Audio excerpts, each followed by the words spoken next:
I'm Yael Teague with The Beat, and I am sitting down with Simon and Giancarlo to talk about The Boys Diabolical. But before that, I want to say thank you to our amazing sponsors, Heavy Metal, Interpop, and Comics Publishing Institute for making this happen. All right, let's talk about The Boys Diabolical. I want to start with, we had 8 very different stories. How did you, I guess, decide on these stories or narrow it down, I'm assuming, to these 8 stories? Well, how it started was I got a call from Seth Rogen and Evan Goldberg, who I'd worked with before in a couple other things, and they were like, hey, do you want to make a boys anthology series where we go out to like 8 crazy creative people that we really like and ask them to do like a story set in the boys universe? And I was like, yeah, that sounds good, let's do that. So then we went out to 8 celebrities and like people we liked, and they brought the stories to us. Oh wow! So that's how we just reached out to like people like Awkwafina, Andy Samberg, the Glazers, Aisha Tyler, and we're like, do you have time? Do you have time to do a story in the boys universe? And some people said no, but enough people said yes. And then what story do you want to tell in the boys universe? And then they pitched us the story. So we didn't really narrow it down. We just went out to 8 people and who said yes, and then they pitched the story, and then we said that sounds great, let's do it. Were any of the stories that we saw the second pitch or the third pitch where you passed on any? That's a really good question. I don't think we passed on anything. I think it was we developed them with the person, So everything it changes through production. Everything got maybe a little neater, a little. As I recall, there was a little bit of shaping. Like one thing that was kind of a learning curve for me was how Vought presents itself to the public. So like making sure, like for example, there was, I know this isn't a writing thing, but a design of Ironcast, early Ironcast. He kind of looked more like there's like an old school like WWE wrestler who's sort of like wears overalls or something like that. And Eric Kripke was like, Vought would never let him in public, that casual, So there was stuff like that for sure, that, making sure it was correct to the boys universe. Oh, wow. Yeah. Do you have a favorite story of the stories? I have my favorite story, but do you guys have your favorite story? And please don't let it be poop. Because that's yours? Good. No, that's not mine. I just, It's okay, you can say it is. Yes, it's I not won't judge you. You can say it is, that's fine.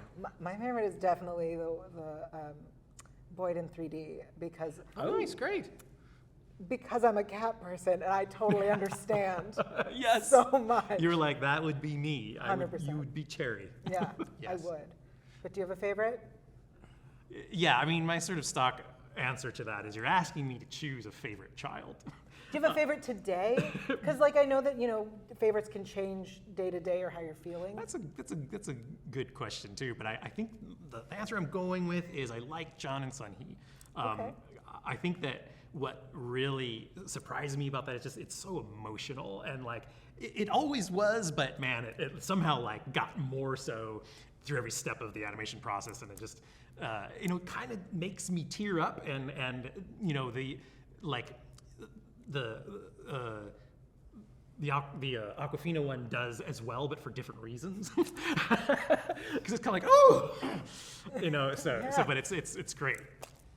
I kind of like that one too. I don't have a favorite because I love all of them and they were all different challenges, but I think the John and Sun Hee was such a good collaboration between Andy Samberg and myself and Giancarlo and Steve On, who directed that, and then our cast. Like everybody just sort of saw that vision and just sort of ran with it. So it was super satisfying to make that one. All right, I guess let's talk about the poop. You got to talk about the poop. I want to understand this show.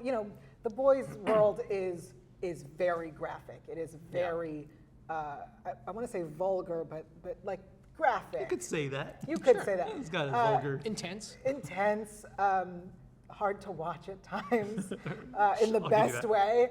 Was there anything in this that you were like, you know what, that's too far? I mean, there's a heroin enema, but is there like anything that was like too far? Not really. Yeah.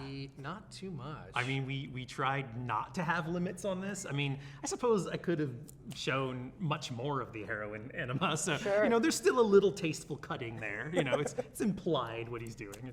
We didn't we didn't cut to an X-ray or something, which crossed my mind.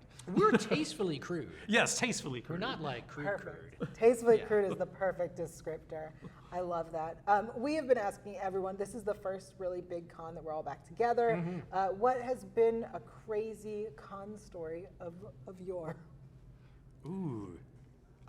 Here? Well, for me, just like an hour ago, when I just walked in on the floor, right in front of me was Invincible and Adam Eve, and I also do Invincible. So I just walked in, and they were right there, and I was like, that is awesome. So I got a photo taken with an Invincible and an Adam Eve, and that made my day. That's really cool. That's always amazing.